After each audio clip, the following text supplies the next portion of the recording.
action, and we can just keep it on the field. Don't worry about switching over to.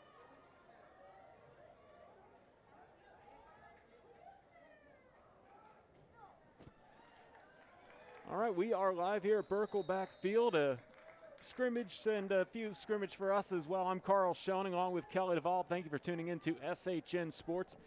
The Battle of the San Gabriel done a little bit differently this year.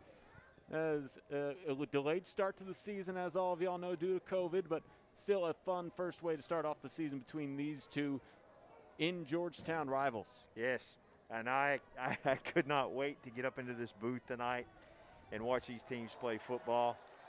Folks, you're going to be looking at numbers tonight. These numbers don't match any roster you have because the numbers have been switched around for high school scouting purposes, but we've got some football going, and we know some of the players from watching them play for years and years, but we'll talk a little football tonight. I'm excited. Yeah, it's good to see football back out on the field, Kelly. The Eagles obviously looking to return to the playoffs with a little bit different look of a roster, led by Darson Herman, who will be entering his junior year, and he is a fun quarterback to keep an eye on. He is. Big kid, 6'4", 220. He's put on a little bit of weight. Most of that is muscle, and I know the coaches are excited to see what he does this year. And the quarterbacks are not live. It's touch football for them, as you see the Eastview quarterback running out there. He's replacing Colson from last year, Jackson Colson, the senior quarterback for Eastview, moving on, and that leaves a new roster spot to slide right into that starting quarterback position. We'll see who ends up getting that spot. Eastview's got to be excited. They made some tremendous strides last year, made the playoffs last year for the first time in several years, so they got to be excited. And a new coach, he's in his second year this year, so they got to be looking forward to this season as much as anybody. And it looks like they're going multiple formation. It's rare to see that, but starting from shotgun, now going under center, and the handoff to the tailback. A lot to be excited about for both teams here in Georgetown, as the Patriots and the Eagles, again, as we mentioned, starting a little late, but then next week is the first week. And, you know, Kelly, the best part about having your first week in the end of September is probably the fact that it's cooler than it's ever been for a start of a football season. Yeah, just last week we had highs in the 70s, so we're looking forward to some not as hot games, hopefully this year, but it is Central Texas, so it may be 106 next week when we kick off. We'll wait and see. On third down, Patriots will look to pass, and they're not going anywhere, as a hug will end the play for the quarterback sack and brings up fourth down. No special teams this evening, as both teams will basically just elect to switch the side of the field as they make the stop on third down. I think it looks like we're not going to even have that kind of situation here, as you see the first down reset here for the Patriots. The format tonight is probably 20 downs or 2 series, depending on, you know, if they got a drive going, they're not going to stop the drive. But as you said earlier, they'll run until they get to a situation where they would punt, and then they'll switch ends of the field. And right now, neither team's put the ball in the end zone. So a little chippiness there with the crosstown rivals who do not play in the regular season. Yeah, exactly. That was something we were going to talk about at the kick of the broadcast. These guys are getting their only opportunity to see each other, and that's kind of a nice thing that they get to catch each other in the scrimmage, and it's a good opportunity for the Georgetown community to come out and catch a little football. And these kids have played Pop Warner together. They played baseball together. They've all grown up together. So there's a lot of kids that know each other on this field tonight.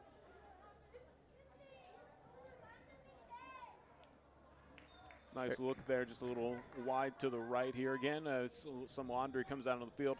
It's going to be a hold out here on this side. Yeah, both teams looking to just go ahead and get their guys in, get some reps in. At least for Georgetown, we didn't confirm it with Eastview. The numbers, as I mentioned, are not going to be the ones that they wear in the regular season, and we don't know who's out there. And all of these broadcasts will just go ahead and be taken down 24 hours after they originally streamed. So if you want to watch the games, you better catch them live here on SHN, as the coaches don't really want any scouting purposes, and that's going to be a new thing here in 2020. Right. Luxury was the once term used for live stream broadcast. Now it's very much high in demand, so you're probably going to see a lot of people have live broadcasts. And will we keep the audio up? We'll have to go ahead and make a separate file for that. Right. I think that's okay. You can't really scout too much off of audio only. As a blitz package leads to a WWE tackle, and it's a fun opportunity just to go out and actually get some physical contact and play against somebody that's not on your team. And right. I think that's probably the big thing that the NFL missed this year is no preseason games. So I don't know if you noticed it, especially with the lack of fans. There just seemed to be a lack of focus, but part of that is just getting out there and getting hit and also applying some hits. Well, and these scrimmages are so important because you can go game speed. You finally get to hit somebody that's not wearing the same helmet as you. And they get one shot at it this year. Then Georgetown will play a single out-of-district game, and then it's right into district with Cedar Park, first district game. So it's going to be an interesting season, but, folks, we're playing football, and I'm happy about that. Oh, yeah, everybody's pretty happy that we got some football turning back here, and we have a timeout on the field here as Eastview wants to talk things over. So Georgetown will go ahead and huddle up on the sideline as well. Carl Schoening, Kelly Duvall here, the voices you've been hearing, as we also have David England back here operating camera. He'll be our sideline reporter this year, as well as Cole Smith, who is going to be pushing the buttons, making things happen behind the scenes. And we have a delay here, but we can't tell you exactly how long we'll actually be here. There is no clock. There's only the down and distance markers out there, and the officials and coaches are the ones making up the rules tonight. The plan is, I believe, for this scrimmage to go about an hour, which will give both squads probably 50 snaps or so, the way that they're running this. And one of the things we see with the Georgetown offense is what we saw last year. They do a lot with the hurry-up offense, a lot of speed on offense, and they try to keep the defense from, A, being able to switch personnel a lot, but B, just keeping them off balance. And they ran it with some success last year. I would imagine, and it looks like just based on this scrimmage, that's going to continue this year. You were talking about the chippiness earlier, and that was quite a catch to pull down right there. And he bobbled it, but still was able to maintain control as Georgetown takes over. And you'll see that the Georgetown quarterbacks will be wearing the black jerseys just to make sure that they don't get hurt. I guess it would be kind of pointless for the Eastview quarterbacks to be wearing red jerseys as the typical color. Well, we apologize ahead of time. We know some of these kids and could call their names, but the coaches on both teams are not really wanting a lot of people to hear a lot of names tonight. So we're going to talk very ambiguously about what's going on the field tonight.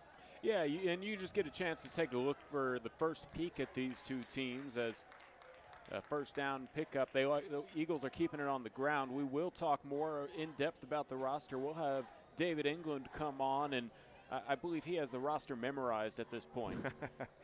Yeah, right now both teams, it looks like, are running their second team offense and defense right now. At least there's a lot of second teamers out there on the field, if not all second team. It's a play action bootleg to the right under pressure, and nice comeback on the route as the catch will be made at the 35-yard line and move the chains for a first down. Eagles having the most successful drive on the field so far. They have. They put a lot of yards up on the board, but Eastview's done a good job of shutting down those drives once they get over to the Eastview side of the field, and we'll see if Georgetown can keep this drive going now that they're in Eastview territory. Tight end on the right side, two receivers to the right, and it'll be a pass and nice catch at the 31-yard line. And we wouldn't be surprised at all to see a lot of passing out of the Eagles this year. Oh, yeah. The Eagles are loaded at wide receiver. Two really good quarterbacks, actually. All the talk has been of Darson Herman because he was a sophomore starting last year, most of the season last year, but got a good backup behind him with some bad blocks down there. But I see a lot of flags down there. Yeah. You'll hear us call Sparkman at quarterback some this year as well. He's a senior and just a super smart kid. coach has told us he pretty much runs the quarterback meetings in the quarterback room. Great leadership out of him. So Darson Herman is not going to be the only quarterback that you see in the backfield this year for Georgetown. Yeah, I do imagine Herman will be seeing the majority of the reps. And obviously last year you had that sophomore-senior situation at the quarterback position. This year it's going to be a junior-senior, but Herman really trying to make some noise this second year. But I think everybody is really just happy to finally be playing some football. The season was very much in doubt. We had the fall sports or the spring sports canceled, and now it's just good to see, even on a delay, these guys back out there. But the key is also a lot of safety, so everybody needs to be wearing their masks and social distancing, and so far so good. I think if you're in the group together, people out here have been sticking to their group and staying 6 feet away otherwise. And that's something worth learning right there as the slide picks up the first down, giving up your body. Don't take the hit. Exactly. Yeah. Even though you're not going to get hit, it's still worth practicing. I think I came unplugged. No, I hear you all right. Oh, do you? I lost my ear. We'll go ahead and get your ears back. I was going to say something probably wasn't worth hearing, but I forgot what it was now. So, yeah. You might be able to hear David England in the background. He said Sparkman's got some wheels, as we assume that's who's out there in the pistol as he hands it off. And yeah, this has just been Eastview's drive there on 3rd and 10. They pick up 9 yards and might be half a yard short of the first down, but I think they're going to go ahead and give it to him and move the chains. You've got this year, the Eagles are going to have Edie in the backfield again like they had last year. Had a very successful year last year. Good, hard, tough runner. But there's a couple of new faces that are going to be running the ball for the Eagles, so they're pretty loaded in the backfield as well. We'll have a roster breakdown after this drive, as there's a little bit of trouble over there. Very much a mock broadcast. We're going to have a bit more production later on in the season. Had some technical glitches, as this is the first time the equipment's been used since the season started, or last year's seasons. And did we get your ears back? I got them back. You're seeing the Eagles spread the field out, and for years they've run this spread out offense, the spread. They've run – tonight they have run the ball significantly more than they typically do. But I'm telling you, you're going to see a little bit different offensive outlook for the Eagles this year with the depth at running back that they have. Yeah, and there we'll go ahead and call him. I believe that's number 25, and that'll be his number for this evening. That'll be his name for this evening. But he's really been taking the load and keeping this Eagles drive alive. They have a 1st and goal from the 1. I think they're going to let him finish off this drive too. Number 35, I beg your pardon, is into the end zone for the first score of the evening. Eagles with the touchdown, and in a meaningless game, it still feels good to find the end zone. Oh, it does, and these kids are celebrating. Earlier, whenever Eastview made a stop and shut down one of the Georgetown drives, you saw the celebrations in that. So these kids are excited to be out here on the field finally and hit somebody else. Well, we'll go ahead and have a brief pause, and then when we come back, David England will be on the air to talk with you and go through some of that roster that he mentioned. He has a good chunk of these kids and where they're going to maybe potentially go to school in the future already memorized.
Folks, welcome back to Georgetown Eagle and Eastview Patriot football tonight. We have our first scrimmage of the season and only scrimmage for both these teams. They'll start the regular season next week. Both teams will have a non-district game to start their season, and then we'll jump right into their districts. Eastview has the ball right now, and their offensive line is doing a good job of moving that Georgetown defensive line back. And after having talked to the coaches, that the defensive line was one of the places where they felt like they were going to have some success, but Eastview's done a really good job with their blocks and opening up some holes. So while we let you continue to watch the action, we're going to talk to you a little bit about some of the returning players for the Eagles. This is normally the Eagle broadcast team, so they're the ones that we are most familiar with. So for you Eastview fans, we apologize that we don't have the lowdown on the Eastview guys, but that's one of our other crews out there. So we'll let you keep watching the action while we talk about it. And we got to start the conversation, David. Welcome David England to the microphone. Doppler Dave, who's usually down on the sideline for our weather reports. But we have to start the conversation about the Georgetown offense with Darson Herman, 6'4", 220-pound junior, returning starter. And he's getting some looks from some colleges pretty close by. He is, Kelly. UTSA is giving them some love. Colorado State, Penn, Tulane, and Texas Tech they make these little posters for the kids now. It's kind of some interest, and trying to hype them up a little bit before the offers come. So I fully expect Darson, especially with this season, to start getting some offers really rolling in, and it's going to be a really exciting time for that young man. And of course, he's the younger brother of Chandler, who's down at UIW in San Antonio playing down there, who's a 2-year starter for Georgetown. Well, and we had some fun watching Darson's progress last year, because when he started, a sophomore starting a game under the Friday night lights for the first time, and first couple of games he didn't start, but he got some reps. But I think it was the third season of the game last year, Darson took over the starting job, and you saw him progress very rapidly, and by the end of the season into the playoffs, mature quarterback, strong arm, good decision-making, and decision-making got significantly better from the first game to the last game. And so there is a ton of excitement for the Georgetown fans, coaches, players to see Darson's progress this year as well. Yeah, I can remember seeing him later on in the season just throwing some beautiful passes, pretty long distance. He's got that strong arm, big body. He can absorb some hits too, Kelly. Yeah, and as often and capable as he is, because he runs a 4.6, 4.7, 40, so he's fast too, and it's deceptive because when you watch him, when you see him running in person, he's taking such a long stride, it looks like he's not running very fast, but teams have a hard time catching him. And then we go to the backfield behind Darson, and we see returning starter, senior running back, solid running back in our buddy Mr. Eady, Ryan Eady. It's so good to see him back. He and Zane Quick split time after RJ was injured last year. And both of those two young men, they would rattle off 7 to 10 yards every time. When Eady got the ball or Quick got the ball, one of them was going to get a first down. And they're so shifty and so fast and so productive. And with him being a senior this year, he really knows this Coach Griffin offense. Right, back to talking a little bit about the scrimmage going on. Georgetown had a really nice drive and put the ball in the end zone. Now Eastview is really producing well. That running game running right at that Georgetown defense.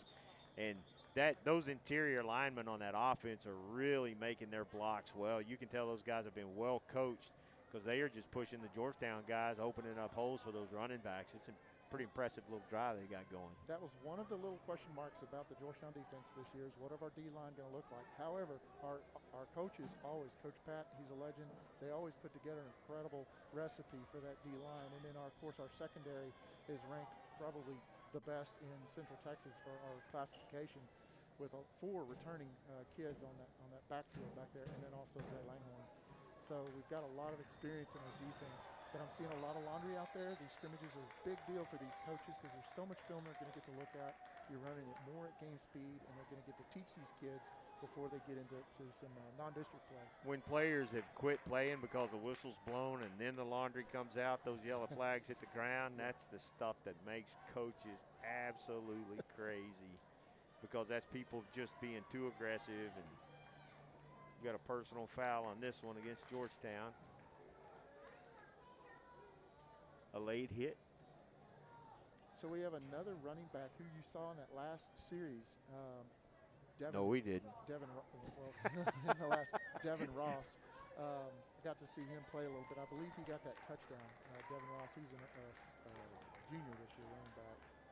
But the other guy we're excited about is Nate Denny.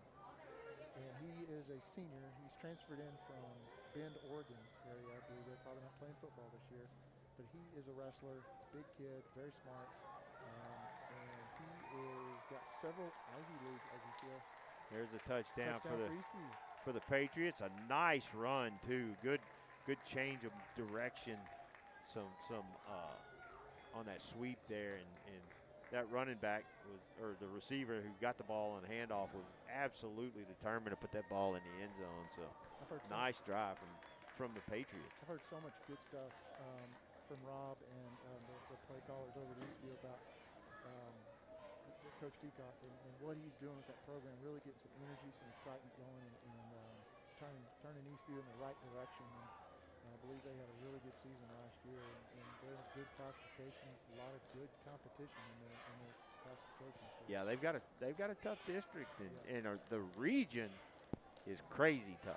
Yeah. So whoever comes out of this region that Eastview's in 5A Division II, they generally make, when they have the regional finals, the regional finalists from this region that Eastview plays in pretty much makes a deep run in the playoffs beyond that. And a lot of times wind up in Arlington. So we're back on offense now. Looks like they've got Darson's back out there on the field. See a lot of the starters back in there, so it's fun back there. But that running game is going to be strong. Yep. The receivers, deep at receivers, so they'll be able to keep those guys fresh. So the receivers, you've got big pass here. Speaking of which. Nice. That looks like maybe Tyler Fithian. He's always a big producer out there for us, if that's him. It's hard to know the numbers, but it looks like him, his body size. I don't think that's Darson at quarterback. Yeah, it's Darson. Is it? Yeah. But you've got Trussell, who's probably going to get a lot of start time. He's a New Mexico commit. And then you've got Brandon Bradford. The offers are rolling in for him. I believe he's got 5 offers now. And then you've got Cade Lachlan, who's going to be a slot, and Tyler Fithian, I believe, is going to be a slot as well. And they have been catching balls all season last year. So 4 returning wide receivers, which is awesome. Lots of options. And then there's other kids that we don't even know. They're going to come in and spell them, and we haven't even seen them before. So there's a sophomore everybody's very excited about this year too. And there's the big boy rumbling into the end zone. Good strong run for a touchdown. So the Eagles put another one into the end zone. And you were just talking about it, David. Georgetown this year has 15 returning starters. And the way they've been able to run the offense since Coach Griffin got here, the way they have run the offense is just because these kids didn't start last year doesn't mean they didn't have a lot of time on the field. Mm-hmm. So we're in essence getting. There's 52 kids that were on the team last year. Right. And so 52 returning lettermen. Yeah. 17 returning starters. And all 22 of the starters this year, 21 of the starters, all got significant amount of playing time. So there's a ton of excitement over there, but it's a matter of putting that on the field on Friday night next week against Belton. Absolutely. Belton's it's a good program up there. It's going to be a good competition for us. It's a good challenge. And, folks, we want to let you know this season for the Georgetown broadcast, we are going to have a 30-minute pregame show. And it'll be a formal pregame show. We've got a ton of interviews lined up. I'll be interviewing both head coaches next week. Belton's head coach, Coach Sniffen, has agreed to an interview for that as well. We'll be interviewing Coach Dean, the athletic director for Georgetown Independent School District. And all through the season, we've got some pretty good interviews lined up and some great conversations that we're going to have with folks from really all over the state. It was a good tackle. That corner came up. And the corner is, you may not be able to tell from the video angle, but the corner is significantly smaller than the quarterback he just tackled, and he had a great, solid tackle out there. Absolutely. Great job at open field tackling, and that's not an easy man to bring down right there. I believe we got called for a holding there on the left. We absolutely did. It's a good tackle, though. Man, it's good to be back up here. You know, we're encouraging everybody to please follow the rules. Wear those face masks out there in the stadium. Stay 6 feet apart. Wash your hands. Social distance, so these kids can continue to hopefully have a memorable season, a safe and healthy season. Because there's a lot of seniors here that have a lot of high hopes for an incredible year. Nice swing pass out there, and that's, you watch game film from last year, you'll see that exact same play. The offense looks a lot like it does last year. It's just going to be a matter of, is the execution going to be better? And they'll throw, of course, they'll throw in new wrinkles like they do every year, but the offense is not the question. The question this year is going to be two things: the defense, how the defensive front can do, and we saw a lot of penalties last year. So that's one of the things that Georgetown has to eliminate. Some of those penalties cost the Eagles a lot in a couple of their games. So that's the two biggest areas of concern I think that Coach Griffin has this year for this team. And I think the maturity is going to go a long way with that. And there's got to be a lot more focus this year, because there's got to be a lot more maturity, because there's a lot more at stake. You have got to be healthy for each other. Because if we lose one O-lineman, what does that mean for the team for the week? And that kid could be out for 2 weeks. Well, and we've seen it. So we've seen it just over the past couple of days. Elsewhere in Texas, Highland Park just had 11 varsity football players test positive for COVID. And that counts as that Westlake Highland Park game that a lot of folks are looking It does, and that was going to be that's two powerhouse teams that aren't going to get to play now. So for the players that go back and maybe watch this and are listening, hats off to these kids, though. Yeah, because Georgetown really had a problem with it. They're having to grow up fast. Yep. The coach is having to tell them, I'm sure he's having to tell them that, hey, nice screen. Oh. That's the second drop we've had. The coach is having to tell them, be careful. Think about what you do, because it has implications for the whole week, the whole team. You could, hurt your team. Yeah. Right now, you're talking about something that takes place off the field, and it's the same kind of issue that can cost your team on the field. It's discipline. Yeah, it's the same as family later in life. So a lot of life lessons that are being taught to these youngsters right now. More laundry. Okay.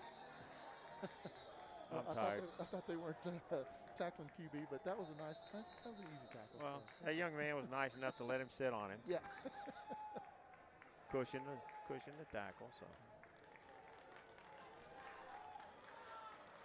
That video board is incredible. Yeah, there's a new video board in the stadium now this season that they just installed right around all the COVID lockdown time. Yeah, and we got to see it on graduation. Yep. That was incredible, because they put all three graduations happened here.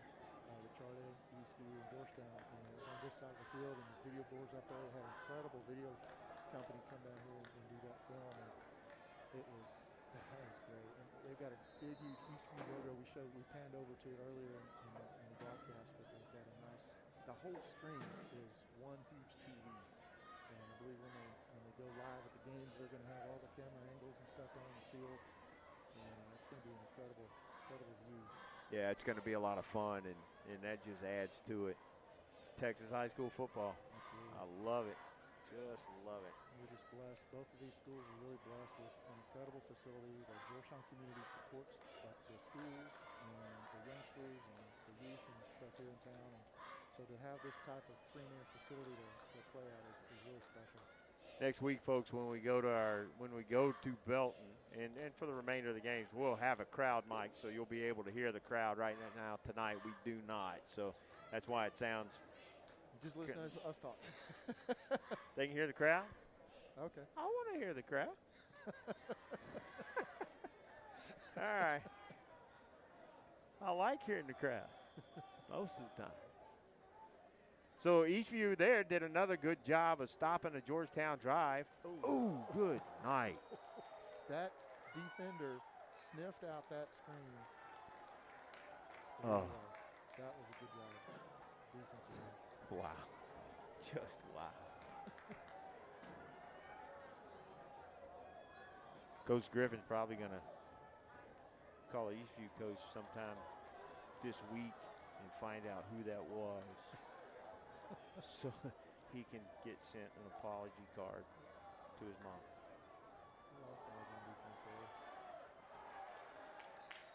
Everybody's screaming. They want to hold or pass interference out there on the corner, but they didn't get that one. But there's a free play for Eastview. And again, those things that the coaches are going to be looking at on film for next week's game against Belton is just that. Yes, sir. All that laundry flying around, the flags flying, dead ball issues. So my little pro tip for all the fans listening out there, I went to a couple of games the last couple of weeks. Got to go out to see Taylor in Rockdale, and then I went up to Lampasas. Got to see Wimberley come into Lampasas and play. I noticed getting there early was a big deal because they limit the seating in the stadium, Kelly. And if you want a decent seat, if you don't want to be sitting at the 20-yard line in the nosebleed section, if you get there early, you have a better chance of being able to stay socially distanced and get a good seat at the same time. So just something to think about for the fans that are going to be making the trips to some of these games. If you can't make the trip, you can for sure listen in on SHN Sports. Carl Schoening and Kelly Duvall with the call all year long. It's going to be a blast. Well, folks, we're going to take another break and let you keep watching the action on the field. We'll be back in minutes. We'll have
Well, not your normal game, but so far it's been enjoyable just to see these young kids back out on the field, and Carl Schoening along with Kelly Duvall. Maybe give you a little bit of look into what Gerard Peacock and the Eastview Patriots are looking forward to. They have a lot of skill position coming back, and they got a lot of experience last year, and they feel like they're going to have more knowledge of the playbook on both sides of the football. As they'll just go ahead and hand it off and run it up the gut this time on 1st and 10. The defense will look to play a little faster, and now that they have a better knowledge of the scheme, that seems to be a good plan. They also think that some of the kids from JV will help fill positions lost by seniors last year. And, you know, this is a tough district, Kelly, that they'll be in, which is for Eastview, they are in, I believe it's District 5A. 1 second, I had it pulled up on my notes. See, last year they were 6-5 in District 13 5A, but this upcoming season, since the new districts, they're going to be in District 13-5A again. So here you go. They start off against Killeen next week. Yeah, and Eastview last year, I think they had to play the last game of the regular season, determined who went to the playoffs in 3 of the 4 positions in that district, if I'm not mistaken. And that tells you about the quality of play in that district. You know, when you talk about some of the teams in Division II, like Aledo is a 5A Division II team. Their district is not a very strong district. But Eastview plays in a very strong district, which gets them ready. Their top 4 teams gets them ready for the playoffs. And they get through, typically last year, I think was one of those seasons where they went, I think, 500 as a district in the first round of the playoffs. But the year before that, the district went 3-1 in the first round of the playoffs. So it's quality district, and Eastview's going to make some noise. And on cue right there, they pick up the first down through the air. And nice play developed where quarterback rolled out to the right and found a receiver in stride for the first down. Last year, Eastview got off to a hot start. They finished with a 6-5 overall record, but they won their first 4 games. It was only picking up 2 wins in their final 6. That kind of made it a bit more of a bumpy start, but they did get to the playoffs where they played Kerrville-Tivy and fell 56-33. But as we mentioned earlier, that's something that they can build off of as they head into this season. It's going to be a tough season for them. Only 3 games here at Birkelback Field. Right, and last year they had some really close games. They blew out some teams, but the first game of the season they had last year was Westwood, who typically has a pretty good football team, and they beat Westwood to start it off, and then they played in New Braunfels against Canyon High School, beat them, and in those first 4 games, they scored a lot of points. So this year it's going to be really important for Eastview to tighten up their defense a little bit, because they also gave up a bunch of points in some of their games last year as well. But so far tonight, the defense is looking pretty stout. Yeah, they have to fill the shoes of Jackson Colson, who threw for 2,055 yards last year on 251 attempts.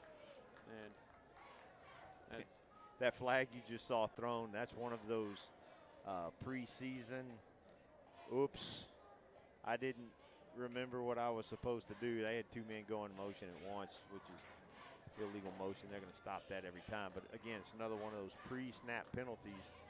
But that's what this scrimmage is for. Meanwhile, on the other side, Georgetown, they were somebody who was definitely on the upward trend last year, as they were able to find their way to an 8-win season. They went 8-4, but the only teams better were Hutto and Cedar Park last year at 9-2, and 6-0 in district were Cedar Park. So tough to go up against teams like that. But last year, Darson Herman got some really good experience at the sophomore quarterback role, and he looks to fill in a full-time role this year. But looking at how things went for the Eagles, they went 8-4. They started off on a 3-game winning streak, and then they went on a 3-game losing skid. Wow, great run. Great run, and you see some of the depth there now that Georgetown has it at running back. Maybe, yeah, could be Devin Ross, but I can't say for certain. But after that 3-game losing streak that I was mentioning, Georgetown went on a tear and proceeded just to go on a winning streak until they finally lost in the playoffs to Foster. There's a touchdown throw by the Eagles. Darson was looking out to the right deep, but that was covered well by the Eastview cornerback, but then the middle of the field is wide open. A blown assignment. That's one of those assignment things that you learn. You go back, you watch this film. The coaches aren't going to get really mad about that tonight, but you go back and watch the field, and that's where you reinforce what those assignments should be. But a good job there by the Eagles to put the ball back in the end zone. If you're keeping score, that's Georgetown's 3rd touchdown. Eastview's scored 1. 18-6 if you're keeping score, which in this scrimmage score doesn't matter. Of course, if you ask the middle linebacker if the score matters tonight. He'd probably say yes. But the coaches care about the Yeah. score. Of course, you lose one of the more fun parts of the game in special teams during this scrimmage. There's a bad snap there. Still, nice way to make a little lemonade out of lemons, and first down picked up on the broken play. that's where you see a junior quarterback that started as a sophomore and is able to keep his composure after the fumbled snap. Yeah, we have a flag on the field, and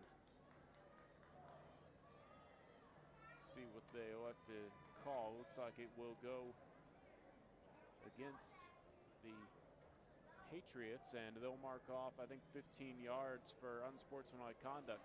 And our referee did give some hand signals. He is not mic'd up, so just like everybody else in this dress rehearsal tonight, not full on score, no scoreboard here in the stands. If people were curious what the score was, we have a better keeping track of the scoreboard going on. No quarters, just play, just get some reps in and try not to get hurt. That's probably the number one thing tonight. If you commit a flag, that's okay, but if you maybe find yourself where you were going too hard on a hit and end up maybe injuring yourself, that's not good. And the option here, solid gain of 5 yards on first down. Oh, we can give him 6. Yeah, that's good strong run. Good night. He's fast. Probably.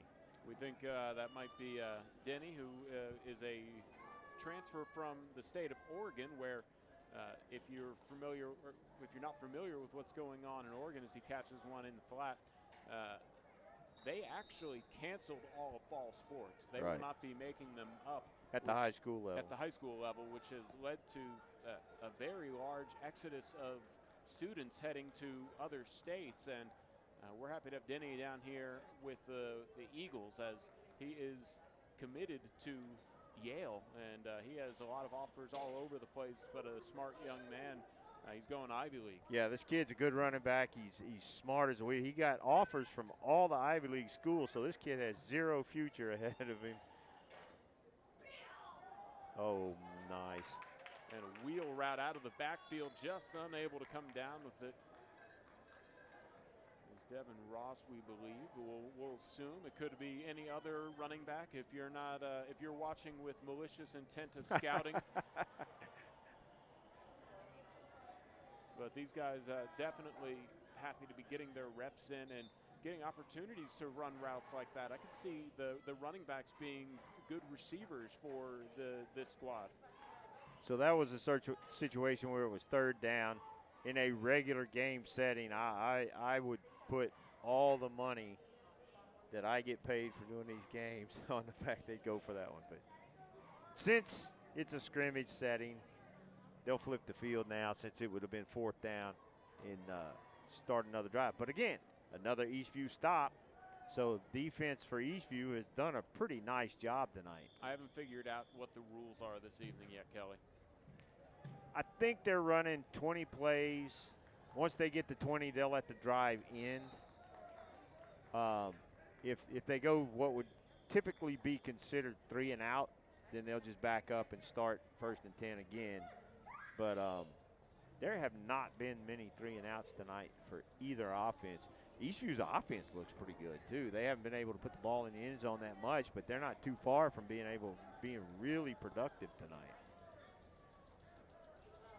Yeah, I'm excited to see how both of these teams do moving forward, as you know, tonight's just a taste of what I imagine is going to be a much larger playbook. And we've been to some practice, and we won't give any descriptions, but we do like some of the trick plays that are up the sleeve for the Eagles as they await the Patriot defense to come back out on the field. Now, I believe, in case you're curious, from here, it looks like if you're on the field, you don't have to wear a mask, but I really cannot tell you if they're wearing masks or not. I didn't bring my binoculars tonight.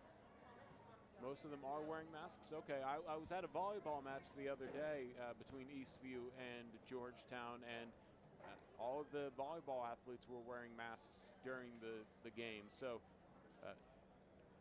something that is probably a UIL rule. I believe if you're sitting in the stadium, you're required to wear a mask by UIL rules. I've seen some places don't sell game day tickets at the stand. You have to buy them online ahead of time. So no matter where you're going, just make sure that you understand the COVID restrictions, because that might limit your ability to purchase a ticket day of game at location. A lot of the protocols are slightly different from stadium to stadium, so it is a really good idea to make sure to if they don't have it posted on their athletic website, not a bad idea to call the athletic offices of the school where the team will be visiting and make sure that you are up to date with what the process is going to be, because you don't want to make a drive and then show up not be able to get into the game. Yeah, definitely if you're going further away than your typical commute. And it looks like a practice is broken out here among the offensive linemen trying to get their Okay, hey, now is this a punt? It's yeah, time for now special teams having a little fun? so they're done with the offense-defense portion of the scrimmage. Now they'll do some special teams practices and probably be the end of the scrimmage after that. But now we get to see some special teams and see what kind of speed these guys have. Yeah, these are some of the more fun, dynamic plays of the season, but I'm sure the kickers are just excited to put a little toe to leather. And there's probably some gunners that are excited to put a shoulder pad in somebody's guts. Yeah, I imagine if you're somebody who waits all week for the ball to be kicked to you, you're looking to break one out on the first, even if it's a scrimmage first game.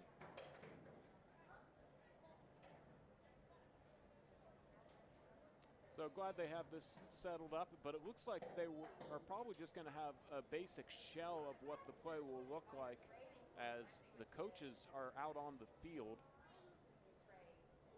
And it will be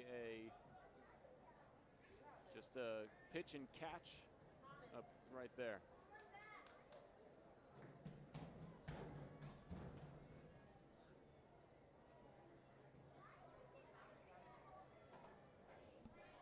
Trying to figure out who the kicker might be, as we have so we don't know who they are exactly, as the roster and the number are different if you're just now joining us. I'm just checking some of the chat on YouTube, and I think I see some former players on there. Hey, always nice to have former players check in. And these punts, maybe some field goals, aren't probably going to be super entertaining, but you do get a chance to see whether or not they're able to run the plays correctly, get the deep snaps going, all of those things. As the receiving team just practicing catching a ball at the moment are the Patriots. We want to welcome all the folks watching on YouTube. We appreciate you watching. We will have live video on Friday nights this year for both teams. So Eastview and Georgetown will both have live broadcasts of their Friday night games, so be able to be sure and tune in. Plus, it's kind of a reverse of what typically happens. We usually have audio only on Friday night, and then after midnight on Friday, we'll post the video. This year, we're kind of doing the opposite. Within 24 hours of the game ending, we will take the video down and probably just have an audio broadcast of the game. So some of the UIL stuff out there, some of the stuff the coaches have asked us to do, but going to be a little bit different. But if you can't make the game, whether you're an Eastview fan or a Georgetown fan, tune in to SHN Sports and watch both teams live with video. Yeah, really happy the UIL took that rule down and just allowed these games to be aired live. That's a rule that was only reserved for Fox to be able to break, and maybe somebody else who would pay the TV rights on Friday nights. We did do our Thursday night games of the week, and if ever there were a Saturday game that were delayed, we were allowed to play that one live as well. Something tells me they're not going to fake a punt here. So all of a sudden the excitement of a fake punt is gone. Yeah, right now they're just working on that center punter exchange and maybe what the coverage will be. Yeah, just to see, okay, hey, just kick this one high and short. Because I doubt either coach wants any of their players running downfield at full speed, hitting anybody right now before the season even gets started. So. Oh yeah, highest injury rate is probably during the special teams plays where guys have heads of steam and they're running into each other. In fact, I don't know for sure, and you could maybe tell me, Kelly, if you have seen this as a rule that'll happen from the NFL and trickle its way down to lower levels of football, but that blindside block,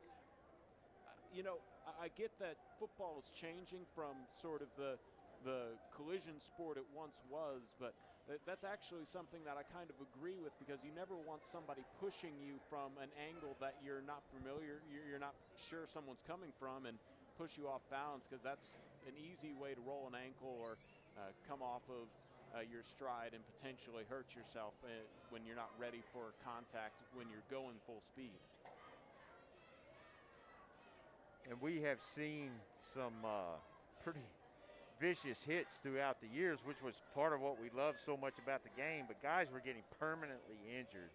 So the rules have changed. A lot of the rules, the college rules were some of the first to change prior to even the NFL changing their rules. And in Texas, they play with the UIL rules, the NCAA rules, so at the high school level. So we see a lot of that, and sometimes it's frustrating, but it's really for the protection of these kids and for the protection of everybody that's involved out there. And very, very few of any high school football team's kids are going to go on and play in college. A few do, but you got to protect the players. Yeah, oh yeah, exactly. In fact, I think targeting was one of those rules that we didn't quite get 5-7 years ago when it was first implemented, but now it's pretty commonplace, and it almost makes you cringe a little bit, because it's the way you're conditioned is those big hits were once cool, but you don't want to see them as much anymore, and as much as we still enjoy the big hits, as long as they're done right. Right. And that shoulder now into the stomach versus taking somebody's head off, and still hurts, but things have gotten a little bit safer in an inherently dangerous game. It's a dangerous game to play. It's always going to be a dangerous game to play as long as they're tackling each other. But yeah, the rule changes, again, they have been frustrating at times because there's been so much ambiguity to how they're called, but they've tightened that up some too, so not near as frustrating. But right now you're seeing them just work on special teams, some of the blocking, and getting those kids used to running down the field and running out of gas.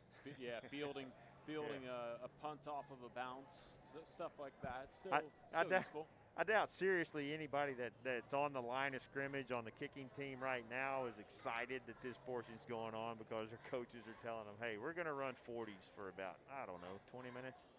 Yeah, Dan Neal called it brother-in-law football, where you're not trying to hurt anybody there on that line, where it's usually a battle in the trenches. You just sort of push each other around because it's still a little bit of football. But yeah, these guys just getting their special teams reps in, and for a second I thought they were lining up in victory formation, and that'd be quite the way to end it. But those first three guys down the field just want to hit something.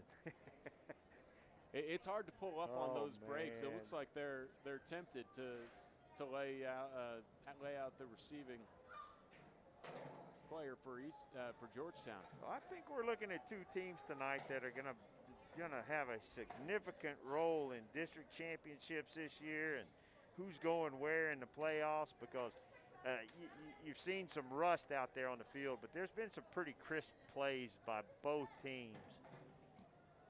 So I'm excited to see what both these teams do. I'm pulling for Eastview to do well in their district. I'm pulling for of course I'm pulling for the Eagles, but it's kind of been fun watching Eastview. I don't get to watch them much because I'm calling the Georgetown games, but fun to see our neighbors from across the other side of the town, and I'm anxious to see what they're going to do.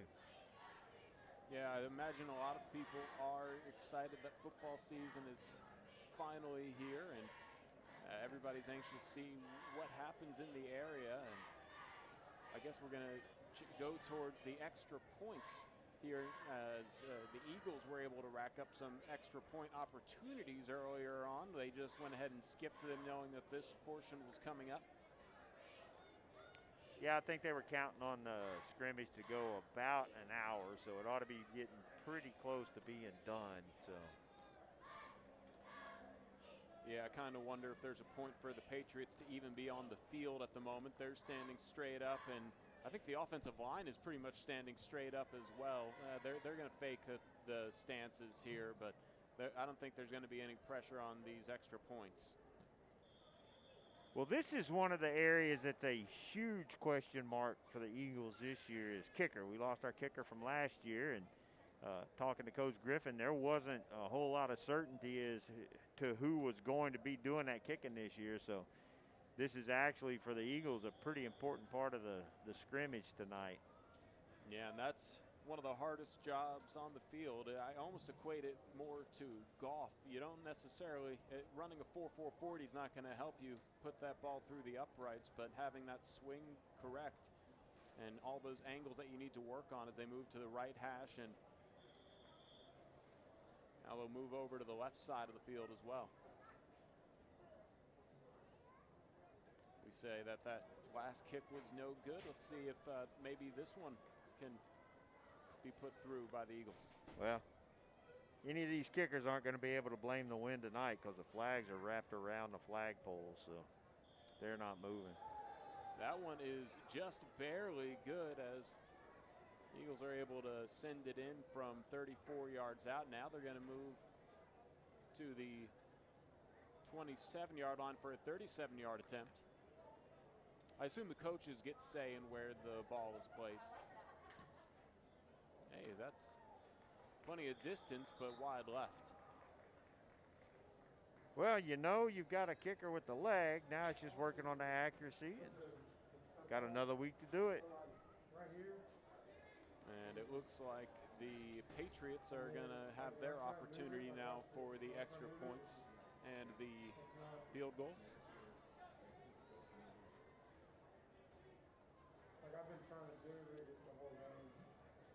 Now, you used to coach a little bit. Did you ever mess around with kickers, or did you just not talk to kickers? Whenever I was coaching 9, 10, 11-year-olds, so we didn't kick much no kicking at all. No. No, you didn't. Let's see if they would have a 10-yarder. No. They didn't. No, that would be at the goal line, basically. Yeah. What would have been the point? For comedic purposes. I didn't realize they were that young, though. Yeah, it was 9, 10, 11 years old in the age groups that I was coaching. I see some coaches sharing some love out there, so I think that's saying we're wrapping this up very quickly.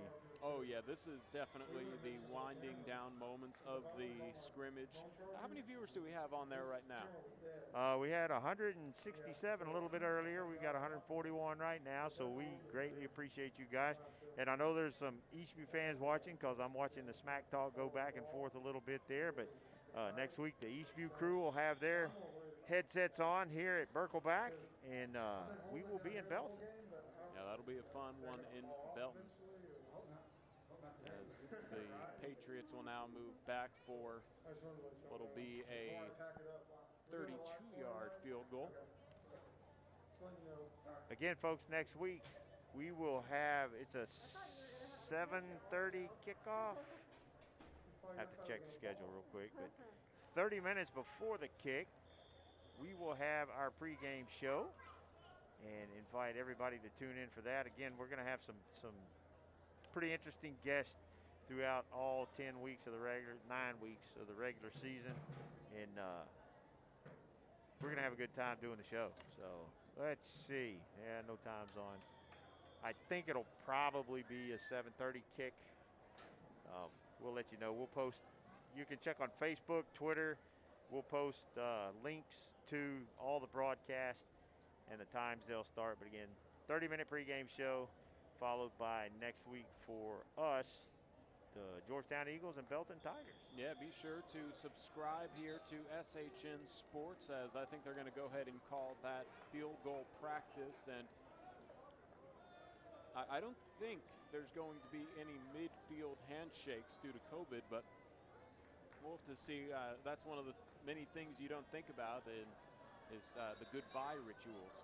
And I don't know, they talk each other into having one more series of football here, or it looks like we got a huddle going on between both teams, ready to take the field one more time maybe. Hope you stuck with us if you thought that this was the end of it like us. We did not get a run of show this evening. There is no clock to let anybody know. I guess you just worry about your wristwatch if you're a coach, keeping an eye on the time. Well, the Georgetown huddle looks like we're calling it a day. The Eastview huddle looks like we're making plans for the first play from scrimmage. Well, we're going back to scrimmage. No complaints here, as no. It will be the Patriots' turn to start off on the offensive side of the ball. And they'll start at their own 25-yard line.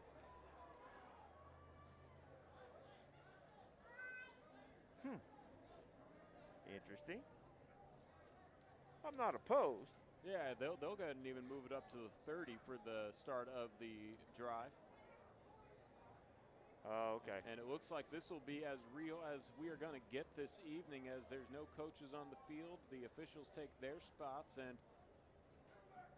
we might actually get to see some live game opportunities here, and it'll be interesting to see if they elect to have special teams or if you can go for it on fourth down. We've usually been resetting the downs after a failed third down conversion.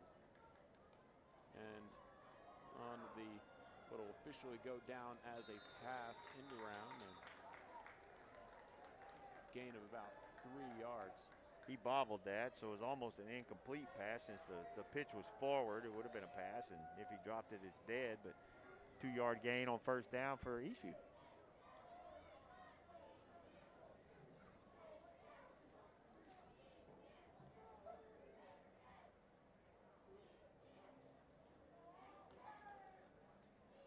It may be a scrimmage, but the coaches for Georgetown are right next to us. And if you didn't know better, you'd think it's a real game. And almost an interception there, as a quick pass to the left side deflected off the hands of the receiver and almost picked off. And now it looks like we do have a running or a clock on to the right side, so we might have 15 minutes of real football here, as there's 4:14 left on the clock. That would be fantastic. Yeah, and 3rd and 8 here for the Patriots. As we mentioned during the main scrimmage, there's not too many 3-and-outs between two teams. This could be potentially the first real 3-and-out. I think that last play was a little saucy, was it not, David? Oh. And the quarterbacks are still on the touch rules, so that'll go down as a sack, bring up 4th down. And I think we might see the first real punts of the evening, even though we saw some practice punts earlier. Yeah, I would imagine if they do have, and they're lining up for a punt, I would imagine once it's received, it'll be dead. I could be wrong.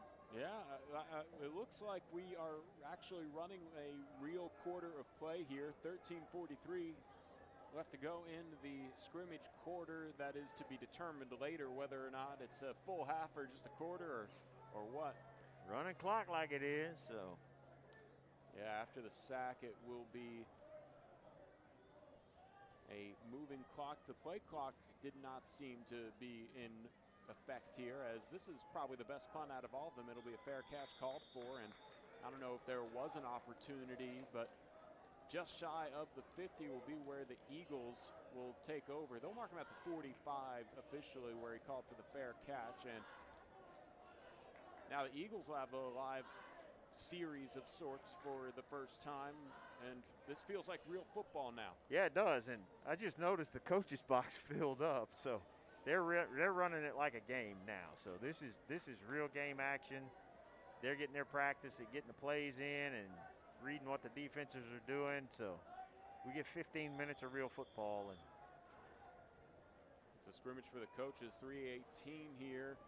And it's a handoff on the 1st and 10 from the 45. Eagles in their own territory, and they'll start off by putting the ball into the gut of a running back to be named later. As we mentioned here, we're not naming names of anybody. Coaches ask that respectfully for scouting purposes. We just go ahead and let you watch. The numbers are not accurate to what their numbers will be. It's a design quarterback run, and lowering his shoulder as he picked up the first down, entered Patriot territory, marking it there.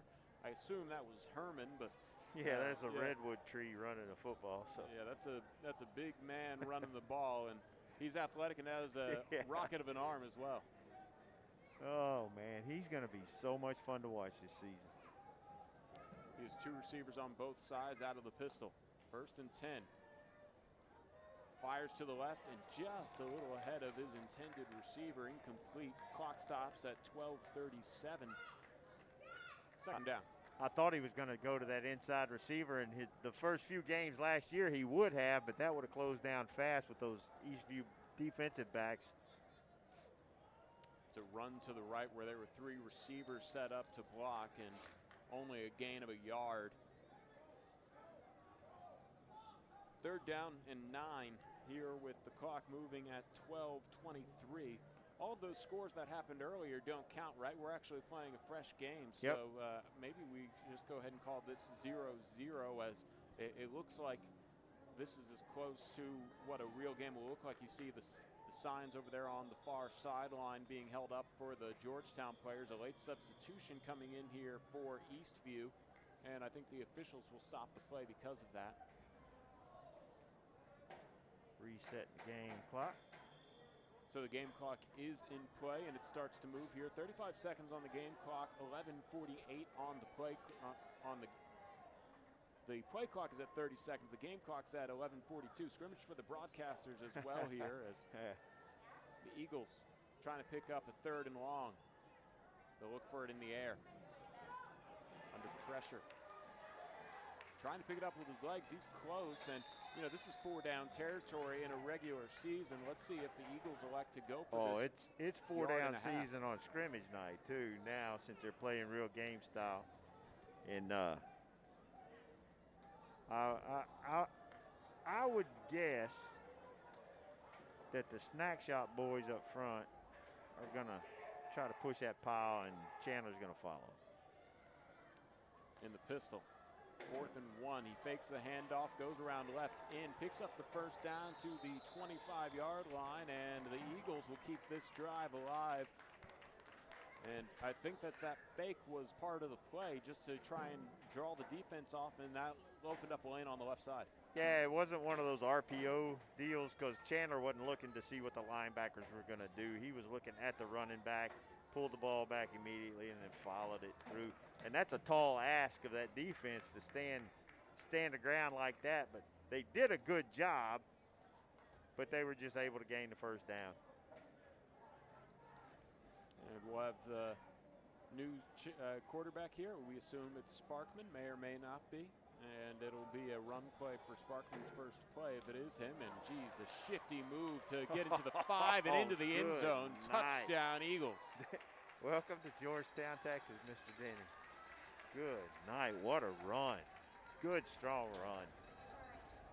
And that's what you were looking for him, the ability to evade tackles and find the end zone. 10:46 left to play into this scrimmage quarter, and the Eagles strike first after getting a stop against the Patriots. They go ahead and march it down the field, called that a 55-yard drive in which the Eagles pick up the first score in the live action game.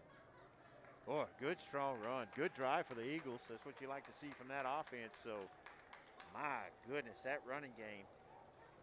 Well, and sorry to cut you off, but the problem is this. You've got 3 quality running backs and then Darson. That's a nightmare for a defensive coordinator. Absolute nightmare, because then you see you've got a running back behind a very athletic quarterback who can run the ball as well, and there's a lot of designed runs that the Eagles use, and then you spread them out with 3 and 4 wide. Nightmare. Oh, yeah, I can't wait to see how the Eagles are going to pick apart opposing defenses with all the athletes they have out there on the field. We'll just go ahead and skip the kickoff, which out of all the special team plays, that is probably the one that is worth skipping the most here, and just give the Patriots the ball on the 30. That's where they start the second drive with 10:46 left to play in the scrimmage period. This back judge just ran a 4.7 240 to get to position, get to his position. He's fast. Yeah, now they're holding things up for him. It looks like the Patriots are going to make a couple substitutions before they get this play rolling. Must have been the center coming in with the play call. You don't see that too often here, as it's 1st and 10. And a handoff up the middle. Pushing forward is running back and gained 7 yards on 1st down. Eastview has had, in the earlier scrimmage, they had a lot of success running right at the teeth of this Georgetown defense, so they go right back to that. It's a good run. Good blocking by that offensive line for Eastview. Very, very well blocked on that last play. Another handoff, and this time it's a gain of 5 that'll pick up the 1st down. Somebody got a hold of his jersey in the backfield, but he kept running, and that jersey was stretching out. It looked kind of like Earl Campbell's old jerseys, like it was about to tear off of him. Good, strong run. New set of downs at their own 42-yard line. The Patriots trying to enter Eagle territory for the first time in this scrimmage period. Under 10 minutes to play, 9:55 as the clock moves here. I suppose we're not going to play by the clock stops to move the change rules, just to get the scrimmage rhythm going.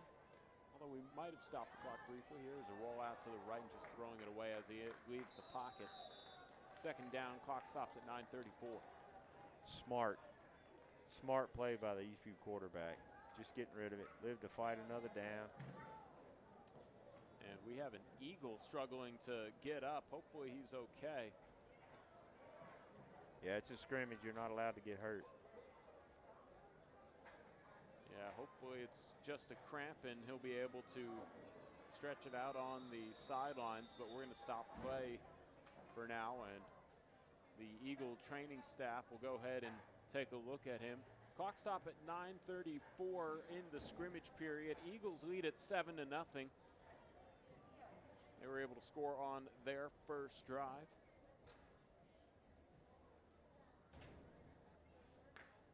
And the momentum of the Patriots, as they were moving the football as well, stopped here. We're going to take a quick break, and then we'll come back here. Hopefully the player will be okay to come off the field under his own power.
We're back here at Berkelback Stadium, Berkelback Field.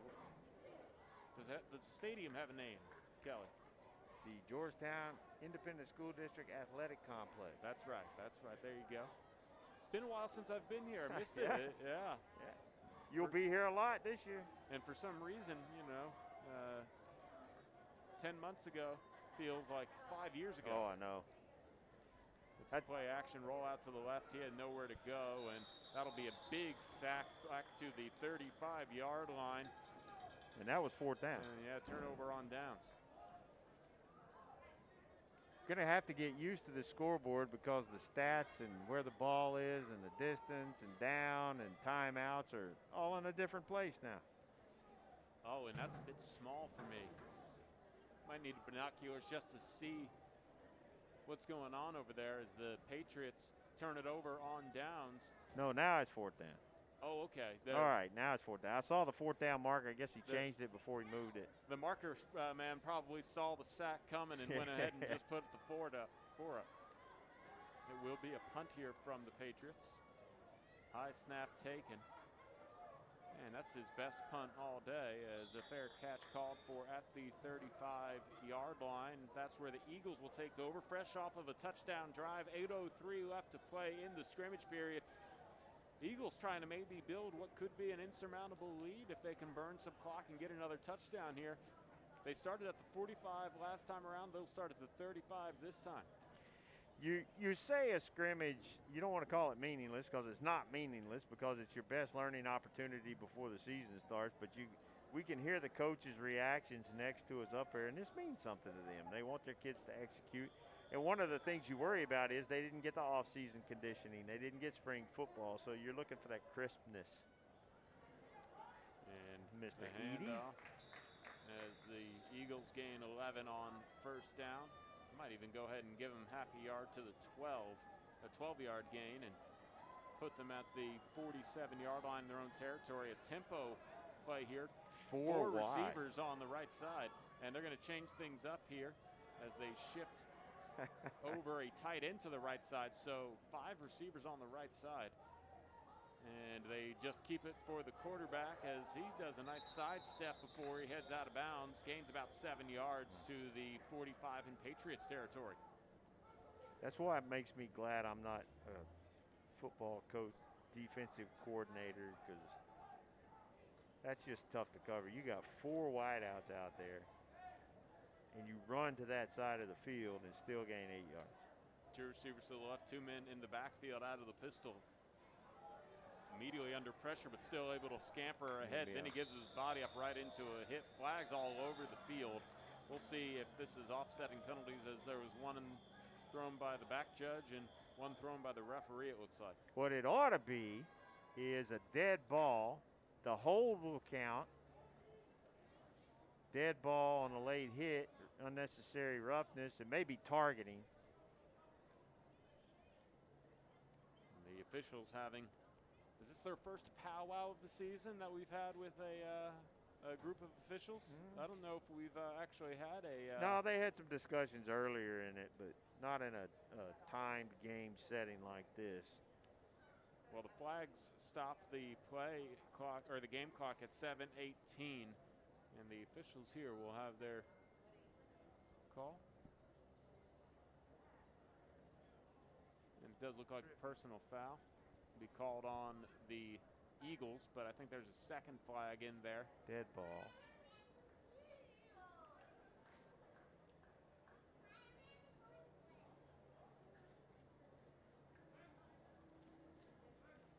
So what should happen is, was that first down?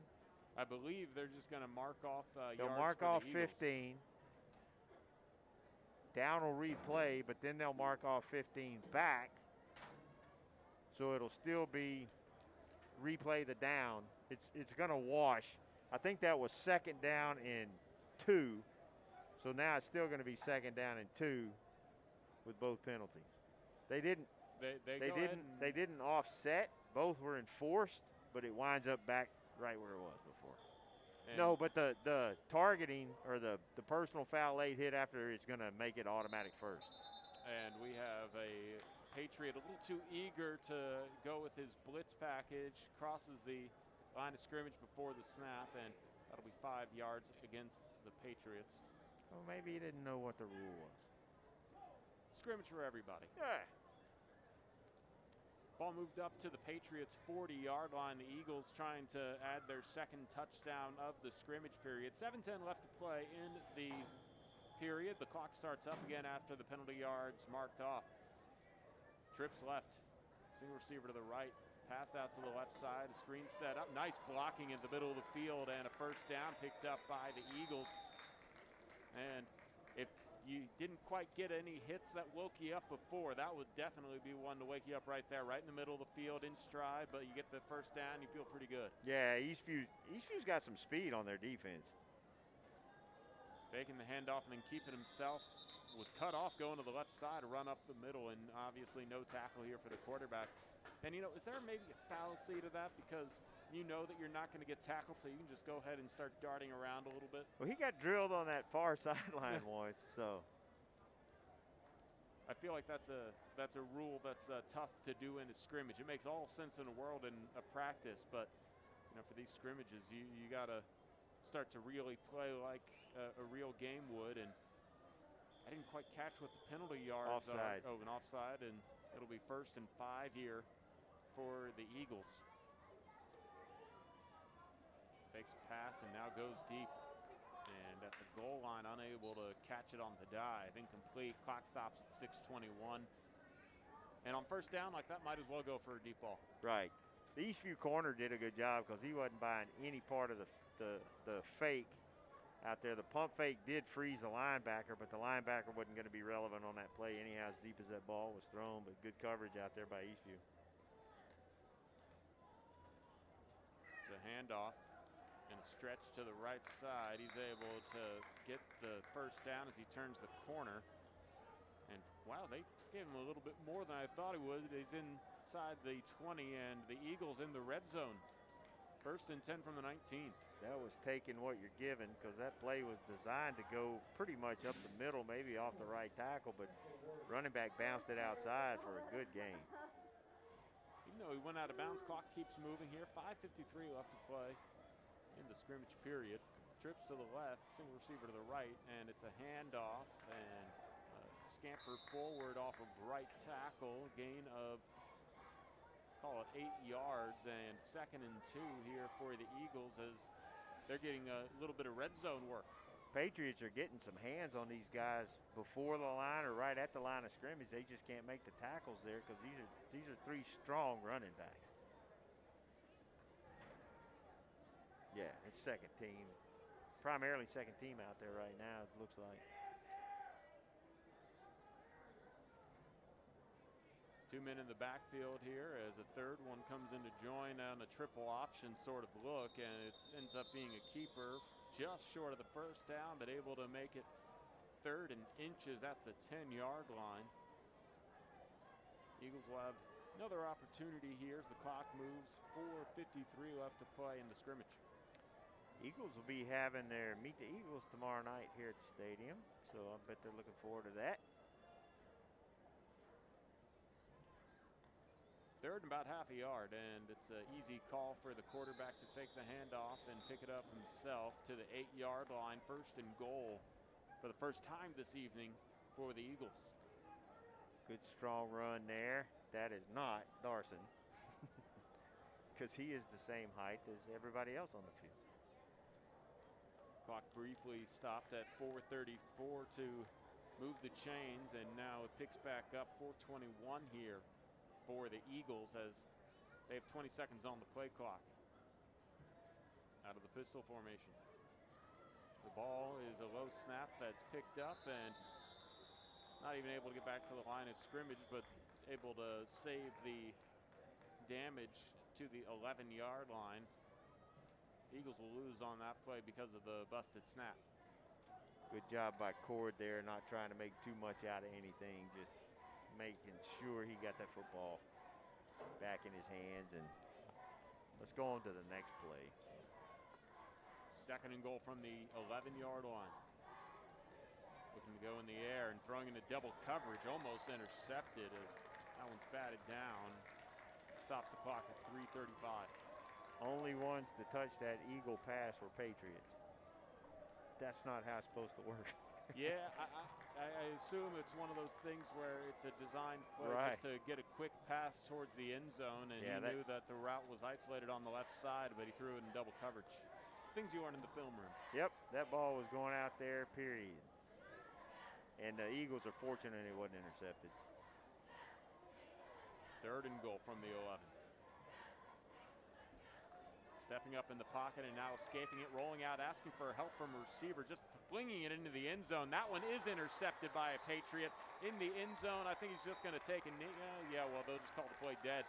And the Patriots come up with the interception to stop the series, and the Eagles, with a 7-0 lead, 3:21 left, get a teachable moment there. Yeah, big stop for Eastview there, and that's one of those that Cord's got to hang on to that football, but threw it away, and Eastview took advantage of it. Kept the Eagles out of the end zone. So that's a huge mistake in a game setting. Film room. And I suppose that the interception in the end zone will result in I guess they go ahead and give it to him at the 20 here. The drives have been starting at the 30, but considering the situation, a touchback is in order. Yeah, live game kind of setting, so out to the 20 to start for Eastview.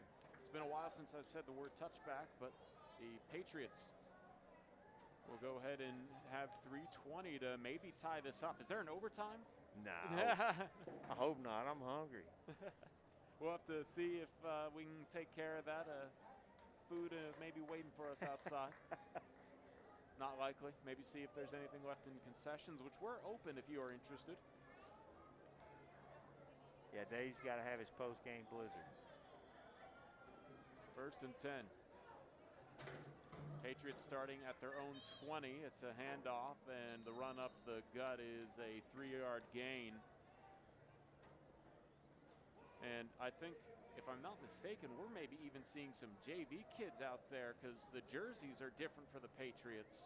Some of these kids are wearing like shorts and maybe or black pants maybe. Second team. We'll call it second team. It wouldn't be a bad idea to let some of your JV guys have some varsity reps here. Oh, he stripped it. Another run is up the middle, and then, like you say, a strip ball, and the Eagles come up with the loose ball and take it the other way. They get into the 15-yard line, and 2:43 left to go. The ball turned over back to the Eagles, and they're right back where they were. Same guy that stripped it's the same guy that recovered it because that ball popped right up in the air, popped into his hands, and he turned around and tried to get to that end zone. Nice play. Things for the coaching staffs to harp on. Make sure you hold on to the football.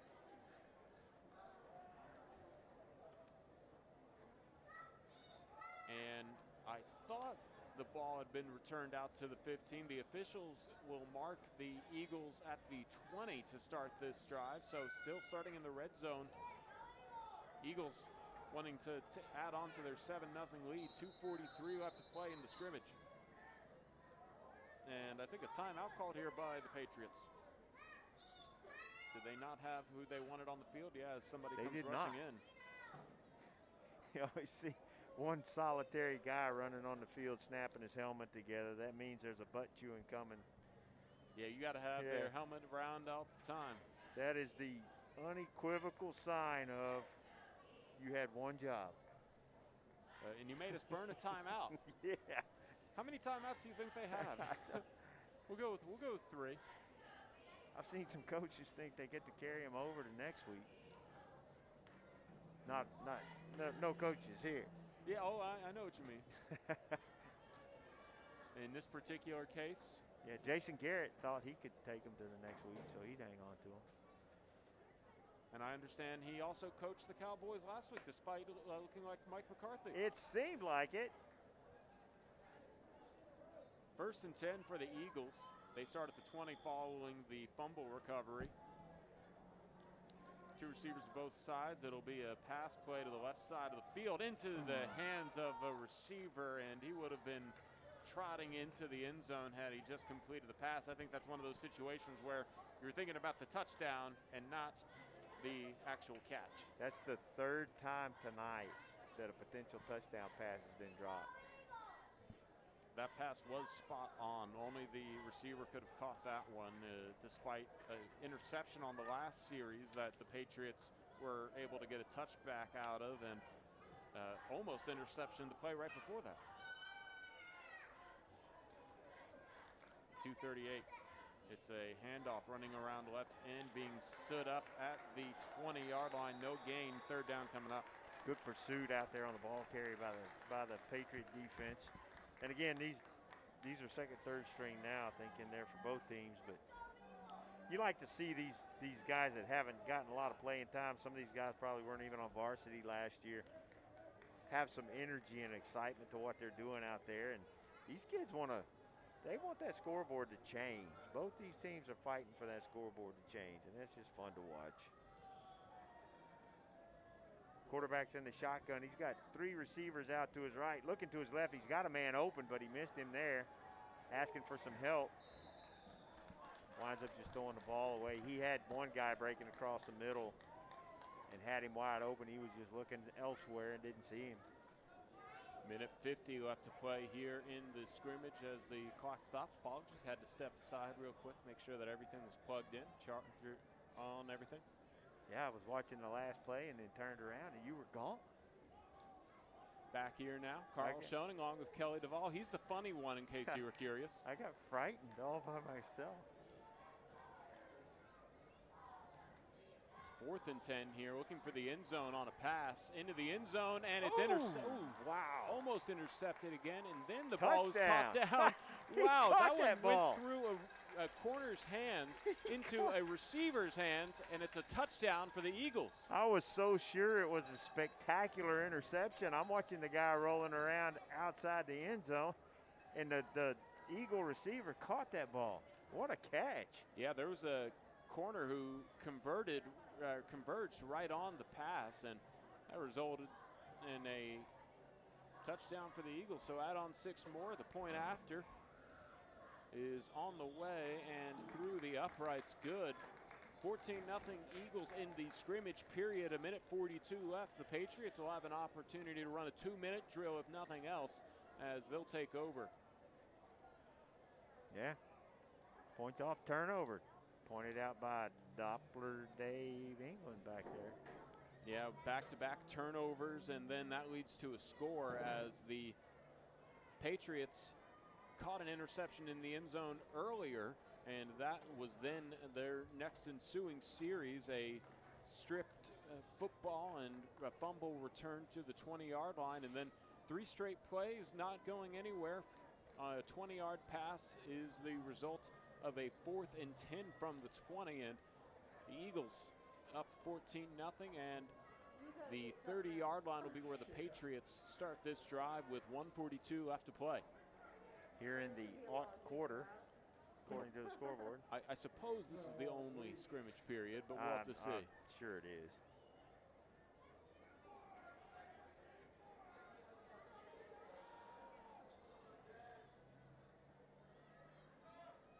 Well, 1st and 10 from the 30 for the Patriots.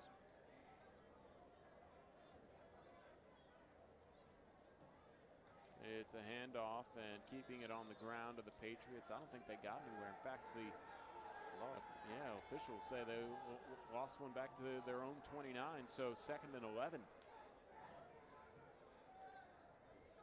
Clock's ticking down on this scrimmage, but that means it's game week. Yeah, exactly. In 1 week, these 2 teams will be playing a real 4-quarter football game. 1 minute, 10 seconds left here as there's 18 seconds on the play clock. It's another handoff and a run around the right side, being wrapped up and staying on his feet across the 35-yard line out to the 37, and then flags come in afterwards, as I think there were some extracurriculars on the sideline, as I can't tell if maybe it was somebody who wasn't even involved in the play or what, but yeah, there was too much jawing going on apparently. One of the defenders came flying off the sideline, wound up getting thrown to the ground or knocked to the ground by one of the Eastview players, and then the words started back and forth and the chirping started, and Georgetown's pointing at the scoreboard and mouths are being run on both sides. So yeah, if this were a real game, it would have been a lot more fun. You would have really heard the roar of the crowds, and just sort of a friendly but also rivalry match tonight here, as the penalty yards will back them up 15, and with 53 seconds left. And the chain, the yard to gain at the 40, the ball being moved all the way back to the 22-yard line. This will be 3rd and 18.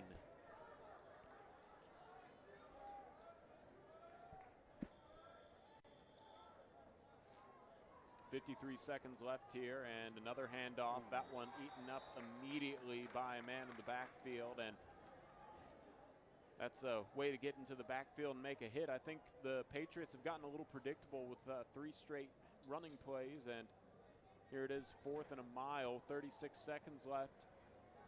The game clock and the play clock appear to be almost in sync with the game clock, so the play clock should basically just be turned off. The Patriots, if they so choose, could just end the scrimmage here, but I think they're going to run one more play on 4th down. If they turn it over on downs, oh well, and I can see the Eagles just taking their victory formation after this, if they so choose. 10 seconds left on the game clock. Yeah, I think the Patriots just want the last play. It's a handoff, a fumble in the backfield, and it's a loose ball picked up by the Patriots. I think they were a little more Johnny on the spot, as the Eagles were thinking fumble recovery touchdown, and Patriots were just thinking last play of the game, let's hop on top of this. And I believe, if I'm not mistaken, that is the last play of the game. As the clock hits 0, the coaches next to us are leaving, so that's probably about right. And so this is interesting. The players are lining up on opposite 45s. They used to line up on the 50 and go shake hands, but the COVID handshake now is 10 yards away. And yeah, it's the COVID-19 greeting. I guess that's, I've seen just waves from opposite sidelines. Yeah. It's okay to tackle each other, but don't shake the hand. Well, that's how it goes here as we will turn around. I'm Carl Schoening along with Kelly Duvall. Happy that you guys have us here as we're wrapping up the scrimmage, but we were happy to have you guys on. And big thanks to everybody who came out and watched this evening. Kelly, just bright futures for both these teams. Glad that they could go ahead and get some real football of sorts underneath their belt before next week. Yeah, and both coaching staffs are going to have a situation where this week they got some things to work on, but in the coaches' meetings, they're going to talk about some really positive stuff that happened on both sides of the ball. I'm really interested to see what this Eastview team is going to do this season. They've got some weapons. They've got some returners. It's going to be a lot of fun to watch both these teams once the season kicks off next week. We mentioned it, different numbers on the roster, so not really sure who was out there, but either way, I think that it's positive to say that the Georgetown running game is going to be a fun one to watch. It is, and the offensive line was blocking well tonight, and in this district that Georgetown is in, you're going to have to put points on the board. And, you know, the top 3 or 4 teams in the district are all right there by each other. Of course, Cedar Park's been the big dog in the district for quite some time. That's who you're gunning for, and you're going to have to put some points on the board and have that defense step up. So a lot to work on, but it's a lot of fun watching these kids play tonight. Looks like most came out unscathed, so we get ready for the real thing next week. I'm sure they're also happy that it's no longer 100 degrees down on the field, as yeah. Usually that's the case for the first week. Any final thoughts before we sign off? It's exciting to have football back. It's Texas high school football on Friday night under the lights, and I can't wait for next week to happen, next week to get here, and both these teams hit the field for real. I'm excited to watch both these teams. I wish I would have the opportunity this season to watch Eastview play the real deal, but I'm excited. Yeah, well, you can catch all the games here on SHN Sports live on Friday nights. We have the video rule lifted for UIL this season, so please go ahead and hit that subscribe button, and we will see you next time on SHN Sports. Thanks for joining us, folks.